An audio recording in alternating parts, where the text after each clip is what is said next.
There's no shortage of talk this election cycle about the U.S.-Mexico border. We will build a great wall along the southern border. We have the most secure border we've ever had. Apprehensions coming across the border are the lowest they've been in 40 years. Just days before the final presidential debate, we got exclusive access to bike one of the most heavily guarded sections of our border.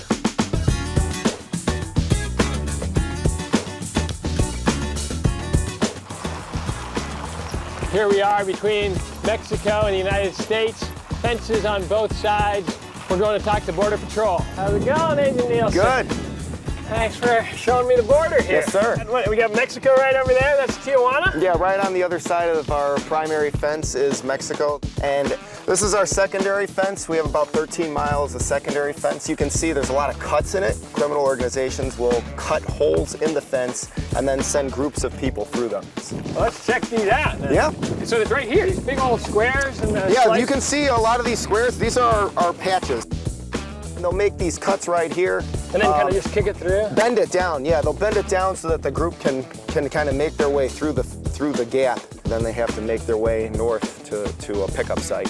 So how many people a day are trying to cut through this fence? Well, we have about 85 people apprehended every day just in San Diego sector alone. One of the dangers of our job is we don't really know who we're encountering. I don't know if I'm encountering a farmer or a criminal alien who's been deported from the United States 3 times prior. It's typically just the agent, and we primarily work alone.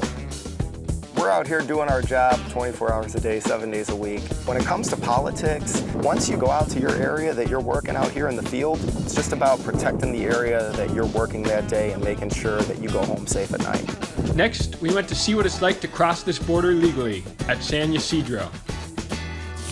Here we are at the U.S.-Mexico borderline. This little block marks the spot. We're going to meet with Assistant Director Hood to hear what goes on at this biggest border crossing in America. Michael, nice to meet you. Welcome. This is the busiest land border in the world. A total of people in the cars and walking, you're looking at over 100,000 people crossing every single day just at this port of entry. How many people on bikes? 500 to 1,000 people on bikes at our peak. Sometimes you see a lot of bikes, sometimes you don't. This region here, the San Diego and Tijuana and even LA region is huge as far as people have family and know each other and go back and forth. We're kind of symbiotic in that sense. The majority of people are good people. They're coming for valid reasons. They have documents. They're coming in to shop. They're coming to school. They're coming to work. It's just you have a percentage of them who are here for other reasons and don't belong. So have you caught any criminals trying to come into the country?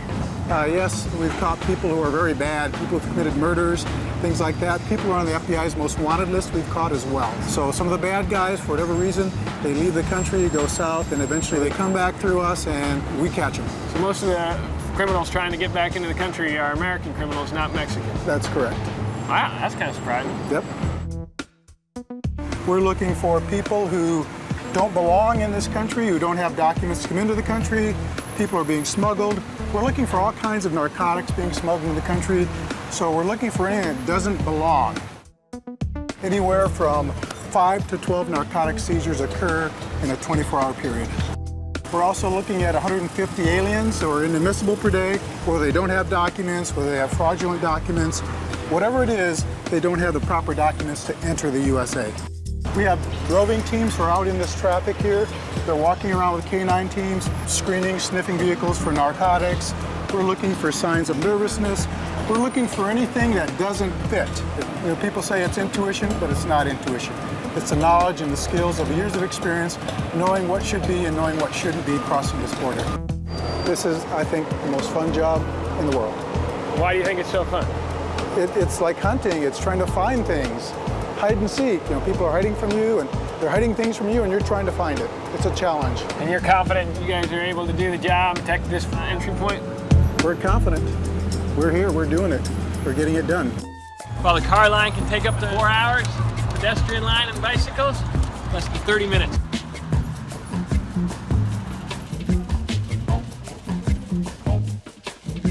This is the pedestrian way to enter our country. Mexico behind me, and the U.S. ahead. Each day, 20,000 cross this border on foot, and some even on bicycles. I need a basket. You got a much prettier basket too. Finally made it across here, United States, big old flag, and Panda Express just across the way. You've got this great bike. Every day you come across the border on this thing? Yes, yes I do. And you feel like this is the best way to cross the border? Most definitely. I'm born here, so I just live over there. So you live over there? Yeah. I'm joining the military at the end of the year, so it's cheaper rent over there, and I'm saving quite a bit of money. So you're going to join the U.S. military. Army as a flight medic. And what do you think of the candidates in this election cycle? Oh, Lord Jesus. I like Hillary a lot more than I like Trump, that's for sure. She lives in Mexico, works here in the United States, and is about to serve in our armed forces. Yes, I am. All right, we're going to go with Sandra here, off to work. Lead the way. Have a good journey.